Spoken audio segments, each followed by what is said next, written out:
Assalamualaikum warahmatullahi wabarakatuh. Bersyukur kita kepada Allah Subhanahu wa taala dengan mengucapkan alhamdulillahi rabbil alamin. Salawat dan salam kepada baginda Nabi Muhammad sallallahu alaihi wasallam dengan melafazkan Allahumma salli ala sayyidina Muhammad wa ala ali sayyidina Muhammad. Baik, pada kesempatan kali ini saya akan menjelaskan PowerPoint saya, yaitu tugas dari mata kuliah Classroom Management, yaitu yang berjudul cara menciptakan suasana kelas yang kondusif dan menyenangkan.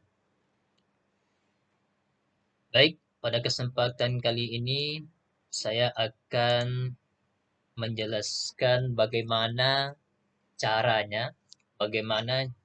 untuk menciptakan suasana kelas yang kondusif dan menyenangkan.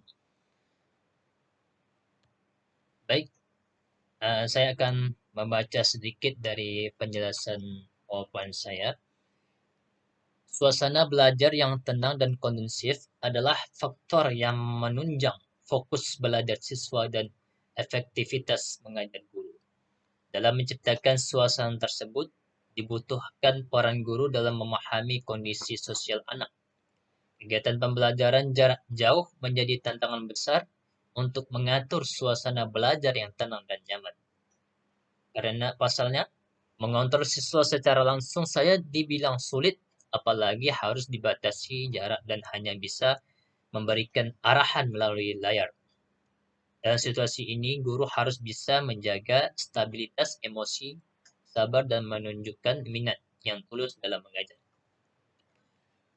Baik, pada kesempatan kali ini, saya akan menjelaskan bagaimana cara menciptakan kelas yang menyenangkan. Di dalam sebuah kelas di sekolah, tentu siswa dan gurunya ingin di dalam kelas tersebut tenang dan kondusif. Nah, jadi setiap guru dan siswa itu pasti mau kelasnya itu tenang, kelasnya itu tidak ada masalah. Nah, jadi untuk mencapai ketenangan tersebut, untuk mencapai bagaimana caranya, tentu kita harus mempunyai langkah-langkah. Tentu kita harus mempunyai bagaimana caranya, bagaimana tipsnya supaya kelas yang kita pakai itu menjadi tentram, nyaman, dan kondusif. Kemudian, dalam menciptakan suasana belajar yang tenang itu perlu faktor yang menunjang pada siswa dan efektivitas mengajar guru. Jadi, dalam menciptakan kelas ini perlu siswa dan guru itu saling efektif, maksudnya saling berkomunikasi, saling bekerja sama bagaimana cara dalam menciptakan suasana tersebut. Jadi, dibutuhkan peran seorang guru itu dalam memahami anaknya. Jadi, peran guru itu dia harus memahami bagaimana karakter setiap anak di dalam kelas. Tentu karakter di dalam kelas tersebut mempunyai karakter-karakter yang berbeda. Jadi ini merupakan tantangan besar bagi seorang guru. Bagaimana cara mengontrolnya supaya kelas ini nyaman. Apalagi di zaman ini kan pandemi ini, tentu ada sebagian sekolah atau universitas tidak sekolah seperti biasa tatap muka tetapi mengadakan online. Sistemnya sistem online. Jadi ini guru perlu dengan tegas bagaimana cara mengontrol anak supaya anak-anak itu tidak main ketika belajar. Jadi kan apalagi di depan layar belajarnya itu akan sulit untuk mengontrolnya secara langsung. Secara langsung aja sulit, apalagi melalui layar, melalui di depan laptop seperti online ini. Jadi dalam situasi tersebut guru harus bisa bagaimana cara mengontrol emosinya, bagaimana caranya supaya mengatur anak-anaknya ketika dalam pembelajaran. Jadi seorang guru harus mempunyai strategi-strategi bagaimana cara menciptakan suasana belajar yang tenang dan nyaman. Selain itu juga penting juga untuk membangun kedekatan dengan murid agar mereka menjadi aktif. Jadi bagaimana caranya supaya guru itu dan murid itu berdekatan? Maksudnya gimana? Maksudnya bagaimana murid dan guru itu saling berkomunikasi, saling bertanya, saling saling aktif dalam berkegiatan. Nah, jadi suasana kelas yang kondusif akan membantu siswa dalam mempermudah untuk memahami, menangkap pelajaran yang menyampaikan materi. Jadi dengan kelasnya nyaman tersebut, maka siswa dan guru akan enak. Nah, guru akan enak mengajarnya dan siswa pun akan mudah untuk menciptakan, untuk memahami pelajaran apa yang dipelajari. Baik, langsung saja. Jadi bagaimana caranya supaya kelas itu nyaman? Baik, saya akan menjelaskan sedikit mengenai bagaimana caranya supaya kelas itu nyaman. Baik, yang pertama yaitu menyampaikan aturan dengan tegas namun penuh empati. Saat suasana kelas sedang tidak kondusif, guru harus mampu meredam suasana menjadi lebih tenang. Namun tantangan guru harus menghindari bentakan atau meninggikan suaranya. Guru yang mampu berkomunikasi dengan tenang dan emosi yang stabil di kelas akan mempengaruhi dengan cara siswa dalam menyamai pesan yang disampaikan. Namun, perlu diingat untuk tetap tegas agar siswa mengerti batasan dan menghormati Anda sebagai seorang guru. Siswa cenderung memperlakukan guru berdasarkan perlakuan guru terhadap perlakuan mereka dengan empati. Dengan begitu, siswa akan bersikap serupa. Jadi yang pertama itu menyampaikan aturan dengan tegas namun penuh empati. Jadi yang pertama itu kita harus bagaimana cara menyampaikan aturan. Bagaimana cara membuat peraturan dengan tegas. Maksudnya gimana? Maksudnya bagaimana caranya guru mampu menyampaikan aturan itu dengan tegas. Tegas yang dimaksud dengan tidak dengan cara emosi. Tegas yang di sini dimaksud dengan cara baik, dengan cara tenang, dengan cara tidak emosi, dengan stabil. Jadi bagaimana seorang guru menyampaikan peraturan yang ada di kelas dengan tegas, dan akan dan guru ketika menyampaikan peraturan itu tidak boleh emosi, tidak boleh marah. Kenapa? Karena kalau kita marah, emosi, maka akan siswa tersebut akan merasa terpengaruh.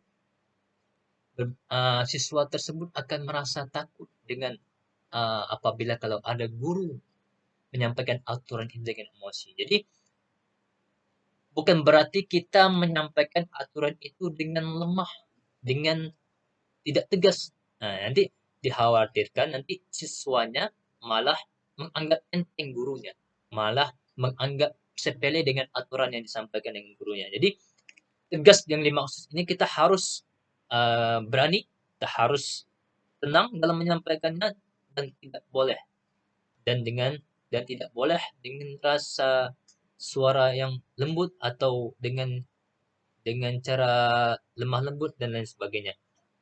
Namun kita harus menyampaikan aturannya dengan tegas supaya apa? Supaya anak-anaknya bisa menghormati dia sebagai seorang guru. Jadi nampak perbedaan antara anak dan guru. Jadi supaya anak itu bisa menghormati dia sebagai seorang guru. Itu yang pertama. Kemudian yang kedua yaitu membangun komunikasi yang baik dengan siswa dan orang tua.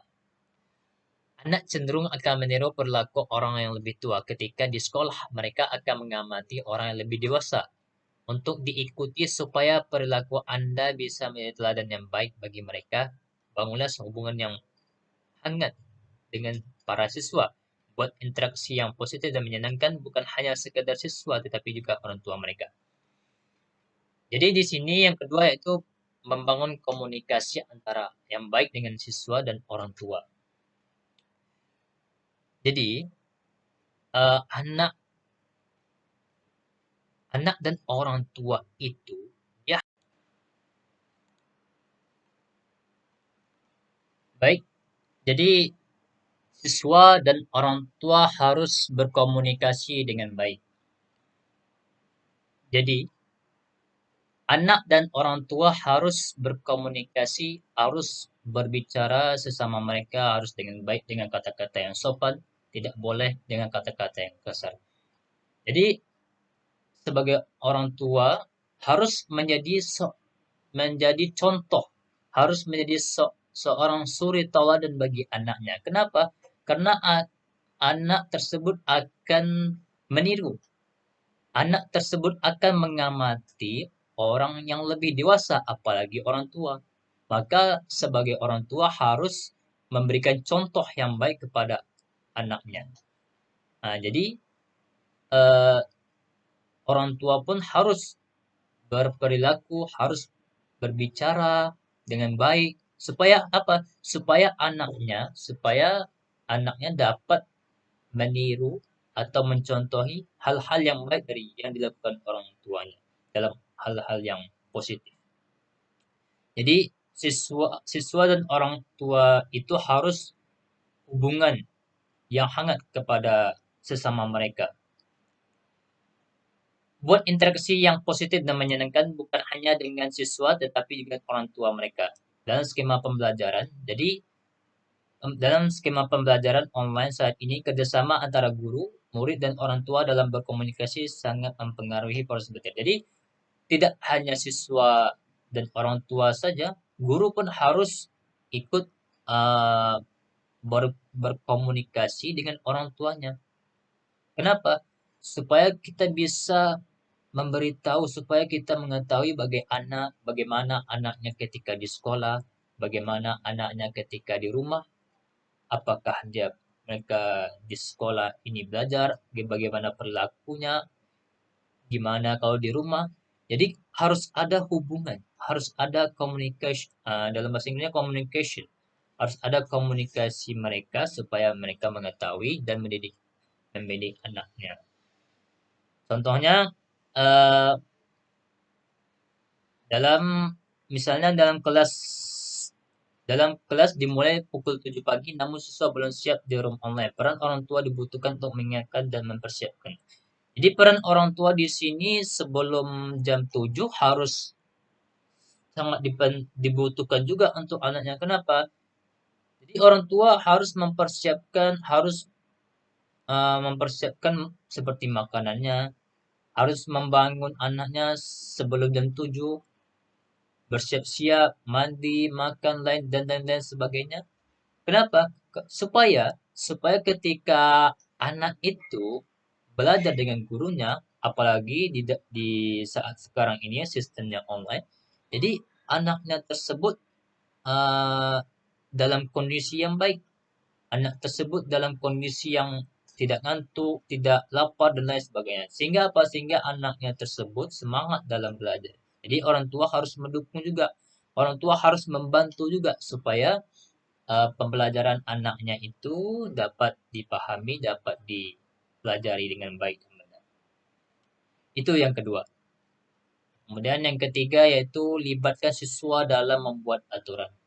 Generasi muda saat ini sudah sangat kritis dengan hal-hal yang mereka anggap tidak stabil, tidak adil, termasuk tentang peraturan di kelas. Libatkan siswa dalam diskusi untuk membahas dan menetapkan peraturan yang dibutuhkan di kelas. Ketika anak-anak ikut dalam diskusi membuat peraturan, mereka akan merasa terlibat dan menganggap peraturan itu harus dipatuhi karena dibuat atas kesepakatan bersama. Jadi, guru dan siswa itu di dalam sebuah kelas harus bermusyawarah, harus membuat peraturan supaya apa? Supaya kelasnya itu tertib, supaya kelasnya itu tidak ada masalah, supaya kelasnya rapi, supaya kelasnya baik dan lain sebagainya. Jadi bagaimana supayanya cara guru dan siswa bagaimana caranya membuat kelas itu nyaman? Tentu harus ada musyawarah, harus ada uh, berkumpul, seperti berkumpul di sebuah kelas untuk membahas apa saja peraturan-peraturan yang harus dibuat. Misalnya peraturan memakai seragam sekolah. Kalau tidak memakai seragam maka akan diberi sanksi, tidak datang terlambat akan diberi sanksi, yang tidak memakai sepatu dan lain sebagainya akan diberi sanksi. Jadi dalam membuat peraturan itu guru harus dengan siswa, guru harus melibatkan siswa supaya apa? Supaya peraturan itu dijalankan oleh anak-anaknya. Supaya peraturan yang dibuat itu tidak sia-sia. Jadi dalam membuat peraturan itu kita harus eh, setelah dibuat peraturan itu maka kita harus membuat kesepakatan. Kita harus buat perjanjian bahwa peraturan ini harus dipatuhi. Karena dibuatkan apa? Karena dibuat kesepakatan bersama. Jadi guru dan siswa harus sepakat dalam menjalani peraturan yang dibuat. Dan guru pun harus menjadi contoh. Menjadi contoh bukan berarti guru membuat aturan seenaknya saja. Tidak memakai sepatu, tidak boleh seperti itu. Kenapa? Karena guru itu harus dijadikan sebagai contoh bagi anak muridnya supaya anak muridnya meniru apa yang dilakukan oleh gurunya. Jadi buat aturan yang baik dan patuhi peraturan itu maka kelas tersebut akan menjadi nyaman. Kemudian yang keempat ialah amati dan pahami perilaku setiap siswa. Setiap individu memiliki sifat yang berbeda-beda. Seorang guru yang ingin tahu memperbaiki perilaku siswa harus memahami lebih dahulu apa latar belakang yang mempengaruhi siswa berperilaku dan menunjukkan sikap demikian. Dalam setiap kelas itu tentu banyak anak-anak yang memiliki karakter, memiliki sifat-sifat yang berbeda. Jadi seorang guru harus paham, seorang guru harus mengerti bagaimana sikap anak ini, bagaimana cara memperbaikinya, bagaimana perilakunya, bagaimana kelakuannya, bagaimana yang harus kita perbaiki. Jadi guru harus paham, harus understand uh, tentang bagaimana karakter-karakter mereka. Sebab karakter setiap anak itu different. Karakter mereka berbeda-beda. Nah, jadi kita sebagai guru harus paham juga. Karena dalam pembelajaran itu kita harus banyak metode-metode karena tidak dalam setiap kelas itu siswa tidak bisa dengan satu metode. Bisa jadi dengan metode-metode yang lain. Nah, contohnya siswa yang setiap hari tidak terlihat semangat. Nah, mengikuti kelas bisa Anda ajak berbincang untuk mencari tahu akar masalah. Jadi contohnya nih siswa tidak semangat belajar, tidak semangat ke sekolah, belajar malas, mengerjakan PR malas.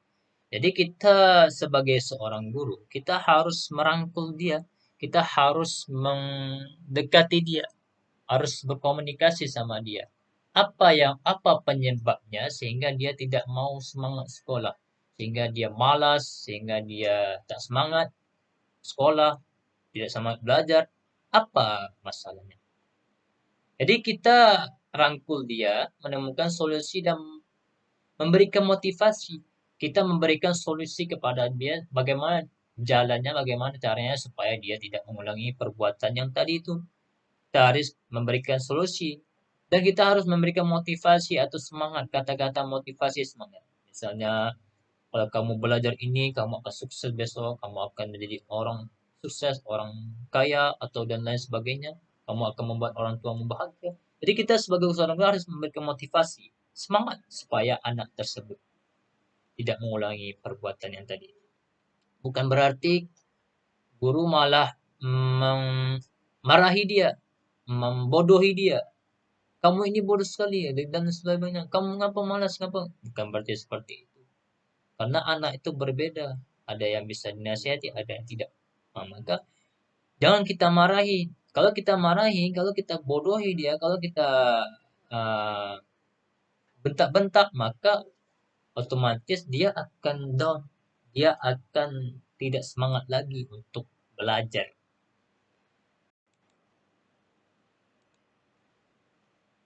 Kemudian yang kelima yaitu berikan dukungan siswa dalam belajar. Menjadi salah satu faktor untuk menciptakan suasana kelas yang tenang. Setiap siswa masing-masing punya waktu berbeda untuk berkembang dan menangkapnya. Ada siswa yang cepat, paham, namun tidak sedikit juga yang sulit dan membutuhkan waktu yang lama untuk mempelajari sesuatu. Jadi guru harus memberikan dukungan siswa dalam belajar. Dalam kelas itu tentu siswanya banyak, tentu ada siswa dalam pemikirannya itu berbeda cara nangkapnya. Ada yang cepat nangkapnya, ada yang lama, ada yang sedang, ada yang cepat hilangnya, ada yang lain sebagainya. Maka dalam kondisi ini guru harus bisa juga meng-manage atau mengatur anak-anaknya supaya bagaimana caranya supaya anak ini paham. Bagaimana caranya supaya anak ini bisa menangkap pelajaran yang dikasih. Jadi guru harus pandai juga dalam mengajarkan pelajaran yang diberikan kepada anaknya. Jadi bukan berarti kita dengan anak tersebut lama pahamnya, bukan berarti kita marahi, bukan berarti kita bodohi. Kalau dengan hal tersebut, maka uh, anak tersebut akan emosi, anak tersebut akan patah semangatnya. Nah, jadi seorang guru harus sabar, harus tegas, harus sabar dalam mengajari anak-anaknya. Kemudian, jika saat siswa berhasil menguasai materi atau pendapat nilai memuaskan, berikan apresiasi. Bisa dalam bentuk puja, hadiah, pesan motivasi untuk mempertahankan dan meningkatkan pencapaian. Jadi ketika anak sudah paham, sudah pintar, sudah bisa menguasai pelajaran itu, maka kita sebagai orang guru harus memberikan apresiasi. Seperti apa? Seperti pujian, seperti memberikan hadiah, supaya dia bisa meningkatkan, supaya dia bisa mempertahankan hasil yang ia dapatkan. Seperti ketika penerimaan lapor bagi siswa yang juara, maka akan mendapatkan hadiah, pujian, dan lain sebagainya. Itu merupakan salah satu memberikan motivasi, memberikan apresiasi kepada anak supaya dia semangat dalam pelajaran, supaya bisa mempertahankan juaranya. Lalu bagaimana yang tidak juara? Bukan berarti yang tidak juara itu kita biarkan, kita tidak peduli, bukan seperti itu. Malah kita memberikan semangat lebih lagi supaya anaknya itu bisa mengalami, bisa mencapai target, bisa mencapai juara. Nah, supaya semester yang selanjutnya, tahun selanjutnya bisa merubah atau dia bisa menjadi juara untuk tahun selanjutnya. Kemudian untuk siswa yang belum berhasil jangan berbeda, beri semangat mereka untuk memperbaiki nilai mereka. Jadi ada yang nilainya anjlok, ada yang nilai jelek, maka kita harus sebagai seorang guru harus perhatian sama mereka. Apa penyebab nilainya jelek, mengapa seperti ini. Jadi kita nasihati baik-baik. Jadi kita pun harus membantu mereka supaya nilai mereka tidak lagi anjlok, tidak lagi jelek. Dan guru pun harus bisa membutuhkan teman-teman yang lainnya supaya bisa memperbaiki teman ini, supaya mana tahu dengan temannya ini akan lebih mudah berkomunikasinya. Sehingga siswa dan guru itu harus betul-betul harus memberikan semangat dalam mempelajari pelajaran di sekolah maupun yang lain sebagainya. Jadi itulah yang dapat saya sampaikan, yaitu PowerPoint cara menciptakan suasana kelas yang kondusif dan menyenangkan. Demikian yang dapat saya sampaikan. Apabila ada kesalahan, kata-kata, atau yang lain sebagainya, saya mohon maaf. Semoga bermanfaat bagi kita semua. Semoga PowerPoint ini yang saya sampaikan ini bermanfaat bagi kita semua. Semoga kelas sekolah kita atau kita sebagai seorang guru bisa kita ciptakan kelas yang kondusif dan menyenangkan, kelas yang nyaman dan tentram. demikian yang saya sampaikan. Saya Muhammad Babaroza. Mengundurkan diri. Wabillahi taufiq wal hidayah. Wassalamualaikum warahmatullahi wabarakatuh.